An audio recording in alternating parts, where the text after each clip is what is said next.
Good evening, ladies and gentlemen. Welcome back to the show here at the wonderful Backspace Lounge and Bar and Cabaret or something. We're going to get started with our second presentation here. I hope you've been enjoying the festivities this evening. I hope you had some good food, some good beverages. You're hanging out with some good friends. You've gotten some good electronics advice. You've celebrated the birthday of the Wiki. The Wiki is now legal, and you know what? In 3 years, the Wiki can legally drink. That's kind of frightening, isn't it? Anyways, without further ado, I would like to welcome to the stage, or behind the stage, or somewhere on the stage, perhaps hovering magically over the stage. I'm not quite sure where they are. They're mystical like that. But the wonderful, lovely crew that brought us the Church of Robotron.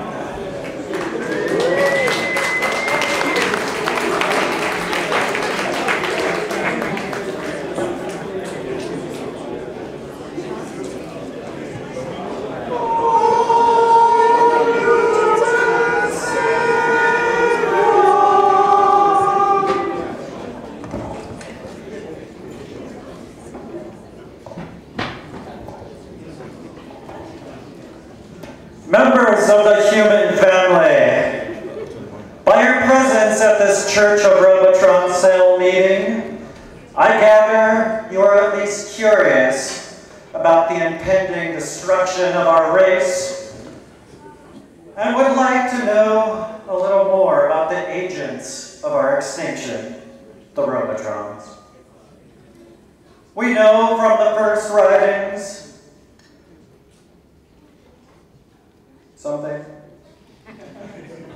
We know from the first writings that inspired by his never-ending quest for progress, in 2084, man perfects the Robotrons. A species so advanced that man is inferior to his own creation. Guided by their infallible logic, the Robotrons conclude the human race is inefficient and therefore must be destroyed. You may think 2084 is a long way off. You may think we're nowhere near to having robots that advanced. But think for just a moment about the robots we already have. There are already reports of self-balancing robots, narcissistic robots, self-replicating robots, robots judgmental of the human family and our institutions, flying swarms of robots erecting towers to the heavens, battlefield killing robots fueled by eating corpses, and cybernetic beetles watching our every move. If you combine these, you have a free-roaming, self-replicating narcissist covering the globe with robot high-rise condos, watching us, judging us, consuming us. Yes, hear me, human family! And know the Robotrons are coming!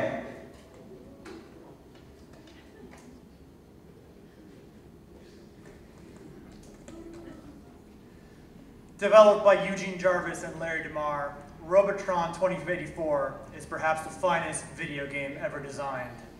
It has simple but strategic action with one screen, no scrolling, and reactive enemy behavior. It has innovative two-stick controls, and it has a prophetic backstory around which an epic yarn can be spun. This backstory is essential to our project. Without it, the entire endeavor falls apart. But does the effort grow out of the story, or the story out of the effort? It probably doesn't matter. The tale is of the mutant savior, the nameless, genderless victim of a genetic engineering error which fortuitously enables the wielding of the anti-robot laser which fires in 8 directions. This ability proves useful when the Robotrons, a robot species so advanced that man is inferior to his own creation, are guided by their infallible logic to slaughter the human race. It's a story which can support an elaborate exegesis. It's powerful because it minimally illustrates an 8-bit video game. There's a lot of space for the imagination to attach itself to. Within the game, humanity itself is represented by multiple copies of 3 identical archetypes, Mommy, Daddy, and Mikey, randomly wandering the wasteland without agency until the Saber scoops them up or a robot puts them out of their misery, their only personality being their simply rendered outfits and the cry they give out when they are trampled. The robot adversaries are more interesting, but devote their time to single-mindedly striving to kill the mutant and the humans. What is their motivation? What is anybody's motivation? The splash screen words and the text printed on the cabinet contradict each other, which may confuse those who actually read them, but this is an advantage because it allows for interpretation. And this is only to be expected in any great cultural touchstone. The Iliad does not mention each time Achilles goes to the bathroom. In the future, great schisms may arise due to these differences.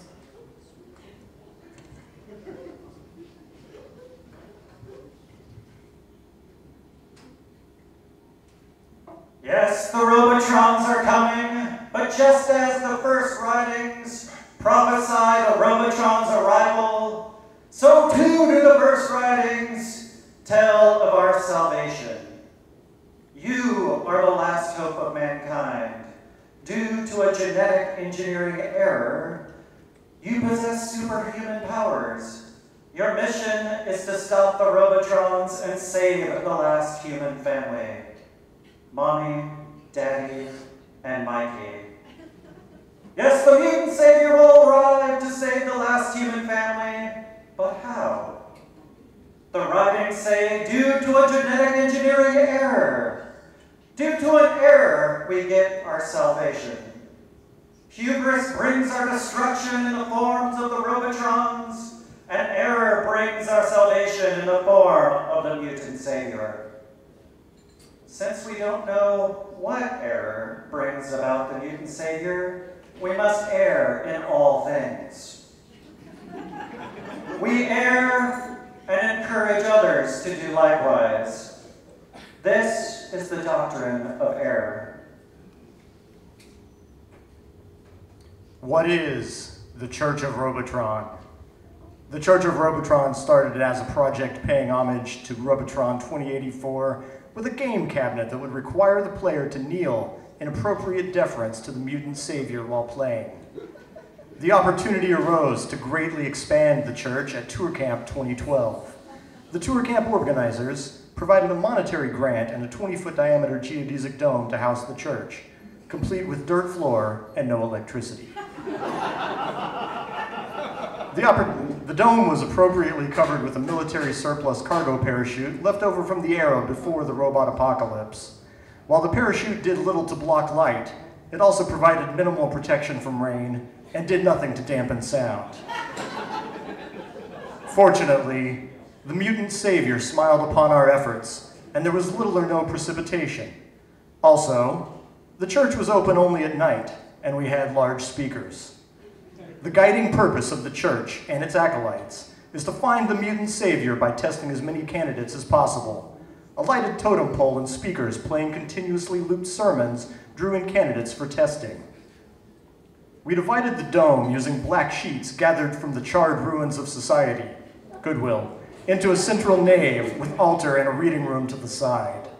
The nave led potential candidates and onlookers to the central altar at which the testee would kneel to undergo their ordeal. The idea for the church started simply, but grew to considerable complexity. In the aftermath of our personal robot apocalypse, we found we had created a system that contained a central Linux box at the altar running Robotron 2084 on a hacked version of MAME, dispatching commands to 2 laptops and 6 AVRs. Many game-synchronized effects, including LED lighting, fans, Jacob's ladders, sparkers, lasers, and a scrolling LED sign surrounding the altar. A wired kneeler distracting motor and lights, candles, and a death-face camera. To the side, a reading room allowed a relaxing after-game atmosphere. We also had a very loud sound system with a large subwoofer. Today, the Church of Robotron is everywhere. Though the quest will ultimately prove futile, we embrace futility and error. Many Robotrons will perish in flames at the hands of the mutant savior.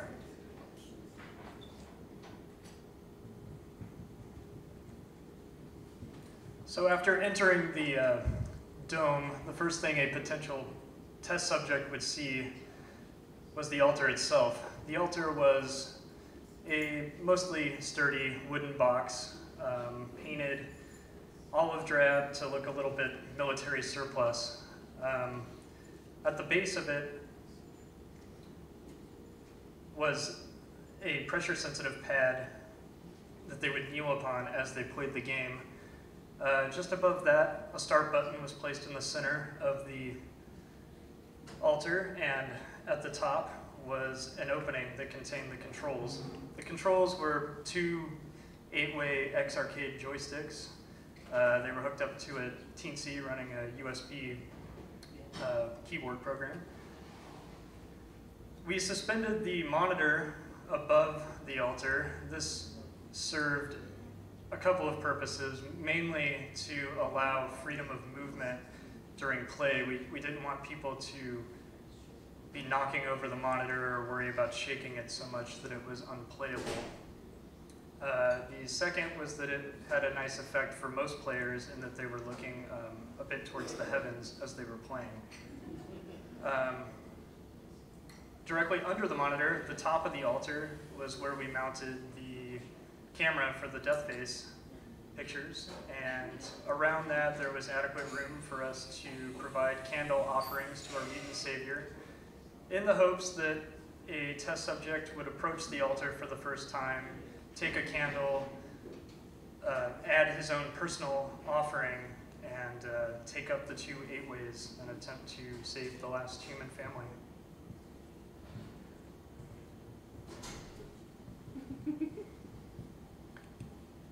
In order to materialize our testing efforts, we had to get inside the machine. We had to jump right in and rip out the signals from inside of it. We did this by hacking the software to MAME, the multi-arcade machine emulator. We did this initially by attempting to utilize MAME's debug mode, MAME's cheat mode, which allows the hacker to read and write different memory locations. Typically this is used in order to increase the number of lives and to prevent death or to jump between levels. And while this was really helpful for us and it worked reasonably well, it didn't provide all of the signaling that we required. So something else had to be done. This approach though did lead us down a path which did serve useful, and that was generating signals in the form of UDP messages out of the MAME software itself. And this provided a signaling that prevented any blocking of gameplay. It was more or less asynchronous, but something else had to be done. It was something a little more useful. So instead of using the cheat interface, we decided to check out the debugger that MAME has. It's actually a really full-featured debugger. It's got watch points, breakpoints, and conditional versions of both of those. Using that, we were able to find out when the player died, or when a robot died, or when a robot shot lasers. And using all that information, oh yeah, and if you're interested in figuring out how that all works, you can go to the DorkBot site. We just posted a great post about finding the player death event using MAME's debugger. So after we have all that information,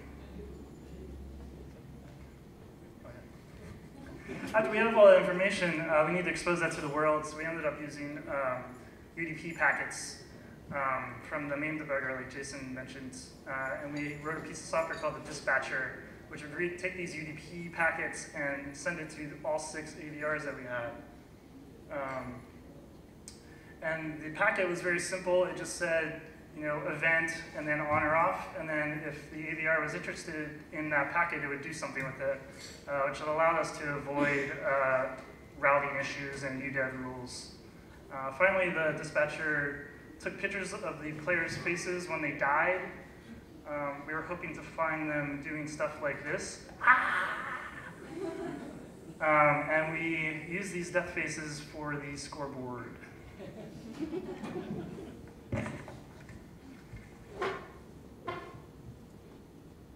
Testing is the purpose of the installation. This message from the future to the past must be overheard. The robot menace must be resisted because it is real and it is us. And the message will not be heard unless it is experienced. Robotron 2084 is the vehicle which we identify, train, and indoctrinate those who will join this struggle, and we accomplish this with an immersive and hazardous testing environment. To do this, we have prepared a series of real-world effects to antagonize the player in response to game events. Video game immersion is discussed these days as something that emerges from the more realistic environment of the first-person shooter, including three-dimensional perspective, high-resolution graphics, but this immersion is just as available in the two-dimensional top-down 8-bit universe of Robotron 2084. It is perhaps even more available, for it is provided by the player, by the believer. A motive is all that is required. Everything else is just a tool. We have our motive, and it is the truth. Our church is the tool to help others understand the truth that they are already experiencing but are not yet aware of. In order to be successful with our scientific testing, we needed documentation. We needed proof that we had found the mutant savior. What if we had tested them at 4 a.m.? Would we recognize them the next day? We needed something to capture this event and to document it for scientific purposes. Like most video games, Robotron 2084 has a leaderboard that stores player initials and their high score. We chose to enhance this leaderboard by capturing the player's face at the moment of final death. We incorporated this into a web page using HTML and JavaScript. And we captured the player faces and rendered it on a web page. Displayed this in the reading room on a reader board. And palette rotation be damned, we animate our borders with CSS and JavaScript.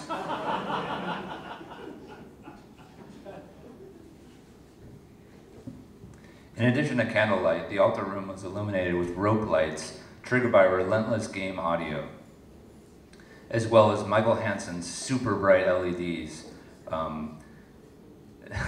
These LEDs, designed by Paul Stroffigan, were suspended over the altar and gave the room a pink-red, faint color, reminiscent of the sunlight you'd see through stained glass in pre-apocalyptic churches.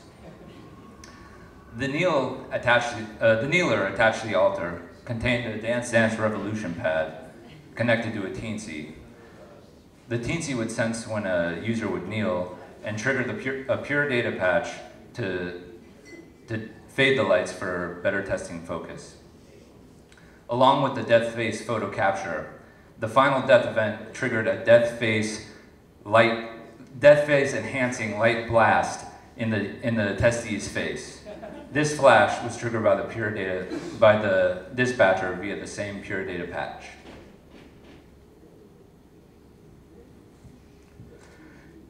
Behind the altar, you would see an LED reader board that would display the name Church of Robotron and various taunts to people stepping forward to be tested. It was also critical for us to display the current high score so that the current mutant candidate could be seen by anyone walking by the tent. We accomplished this by taking the donor LED sign donated by someone who chooses to remain anonymous, and gutted it because it turns out the people who made the reader board were unwilling to release the documentation for how to actually interact with the device. So we pulled the guts out and replaced it with, what else? An Arduino. And it worked great. It was controlled by, over USB by the main Linux machine running the arcade emulation and getting messages through the dispatcher. Only the mutant savior will have the power to stop a Robotron. Even so, there is much we can do to help the mutant savior. We must err. We must submit to genetic testing. All will be tested! And we must take up the 2 ways of salvation. We must kneel at the altar, and through the 2 ways we saturate the cosmic unconscious with the knowledge the mutant savior will require. The mutant savior has the power, but only in this way will the mutant savior have the knowledge to save the last human family.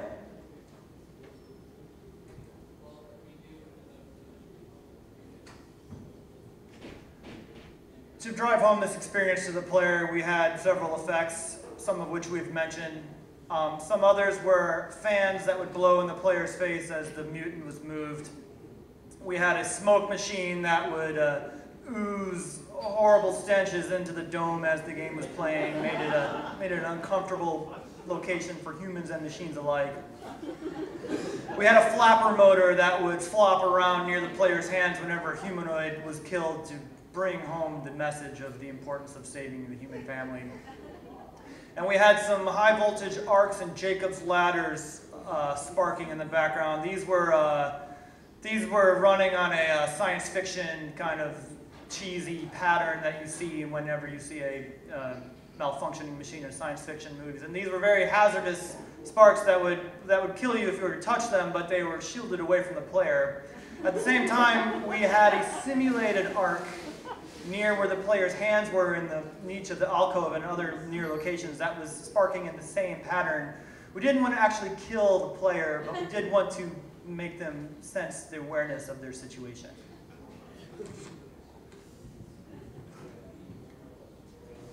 No post-apocalyptic pseudo-religious art installation based on an 8-bit video game would be complete without lasers. The Church of Robotron was no exception. We installed an array of tin laser diode modules around the altar, firing over the heads of the candidate and the audience. The laser diodes were inexpensive laser pointer modules with built-in drive electronics bought from eBay. We drove the laser with a teensy and 1 BJT per diode to act as a power amplifier and level shifter. This was convenient since the teensy runs at 5 volts and the laser diode's recommended voltage was 3.3. The teensy was connected to the main computer via USB serial and responded to simple commands to randomly pulse 1 or more lasers. The lasers were pulsed in response to the Enforcer Robotron's firing. The Enforcers don't show up until several levels into the game, so the lasers are a nice surprise for testees who do a little bit better than average. At night with the fog machine, the lasers were a pretty nice effect.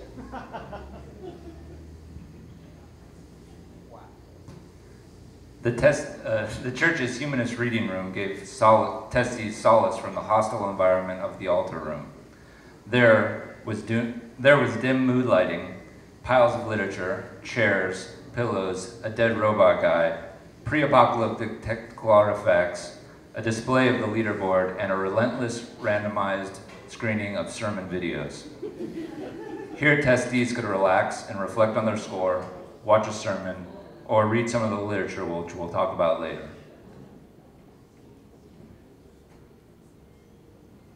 Though we take up the 2 8-ways, Robotron sympathizers, voluntary human extinctionists, and probe fetishists will whisper of a 9th way.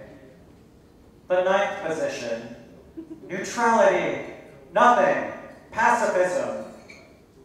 The 9th positioners will tell you war is not the answer. And true, war is in fact not the answer. War against the Robotrons is an answer, and a much better answer than having the mutant savior neither fire his anti-robot chest-mounted turreted razor nor move. On this point, Eugene Jarvis, grand designer of Robotron 2084 and likely author of the first writings, had this to say in a 1997 interview. It was fine for about 15 minutes running the robots into electrodes, but pacifism has its limits. Gandhi, the video game, would have to wait. We must remain ever vigilant not to fall prey to the fallacy of the 9th position. The 9th position has its place. Use it sparingly, use it wisely. The installation took place on the Makah tribal reservation in the remote edges of the Pacific Northwest. With a respectful cultural wink and a cynical nod, we extended the Robotron iconography by building a representational totem pole out of cedar plank. On this totem pole were painted various icons from the Robotron video game, and it perpetuated the Robotron narrative up in the Pacific Northwest. We illuminated the totem pole with bright automotive bulbs, and we flashed them in sequence using a repurposed controller. Most of the materials for this totem pole were scavenged. They were either surplus or repurposed from other projects. It was approximately 13 feet high, and it really was a beacon throughout the camp for those needing to be tested.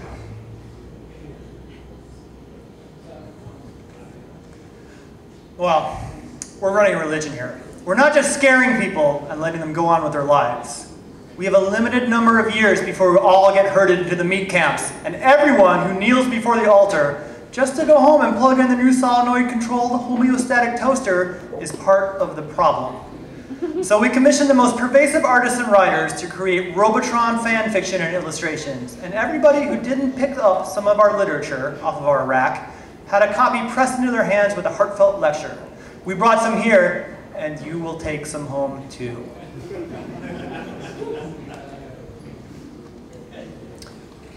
Tour camp attendees who saw the church had a variety of responses to the lit-up totem pole, the lasers, the fog, and the booming sounds of the sermon emanating from the dome, welcoming and beckoning inside.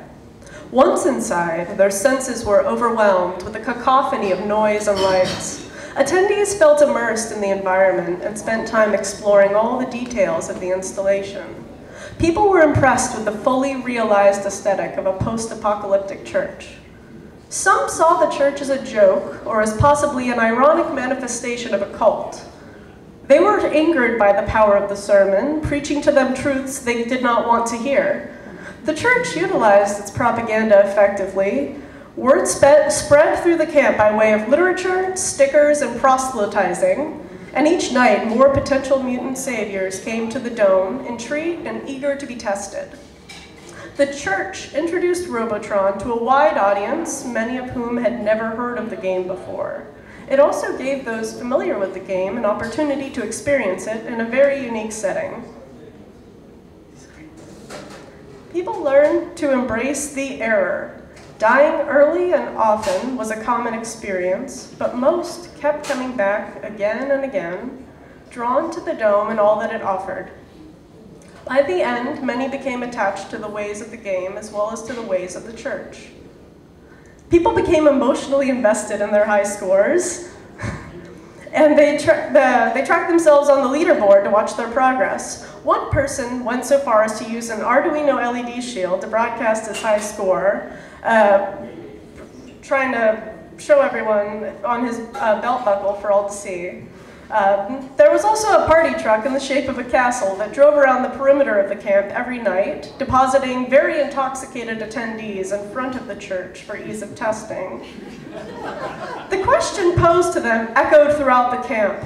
You might be the next mutant savior. Have you been tested?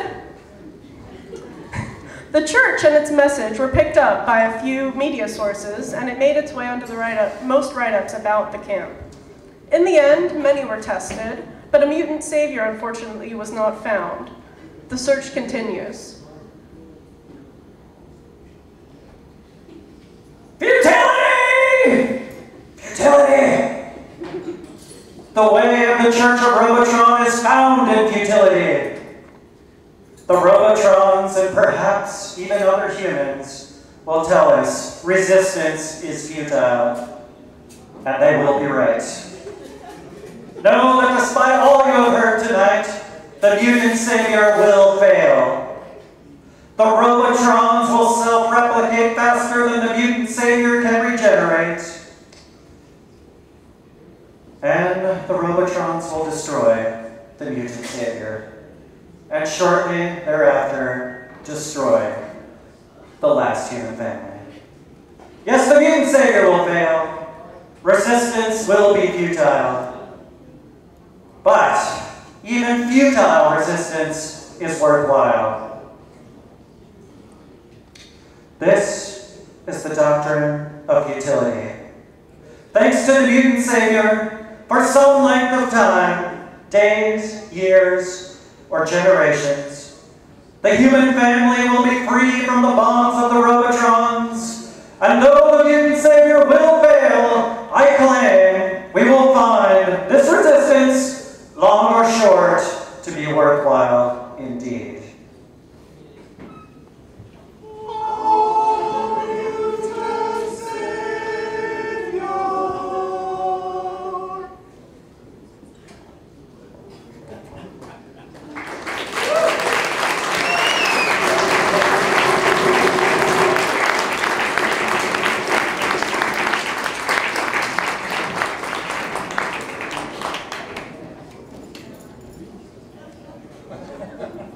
know how one follows that.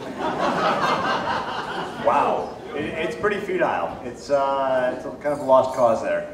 I want to thank everyone involved in the Church of Robotron. There are many wonderful folks hiding behind this mystical curtain here that you don't get to see because they're very secretive folks. They don't want you to know about their involvement in the hunt for the mutant savior. For when the Robotrons rise and conquer us all, they want to remain in hiding in the sewers or something. But thank you to everyone for coming out tonight. Thank you for these wonderful presentations. I'm blind. This was quite the evening with these 4 scavenged televisions up here being projected onto. These are not, I'll spare the technical details. This was a wonderful, wonderful presentation for everyone tonight. I want to thank you all for coming out. I hope you had a wonderful evening here at Backspace. I hope you had a few good drinks. I hope you enjoyed those incredible live sermons. You don't get that too often, do you? And if I haven't convinced you to get the hell out of here yet at my voice, maybe I'll start singing. I get no tip from Champion.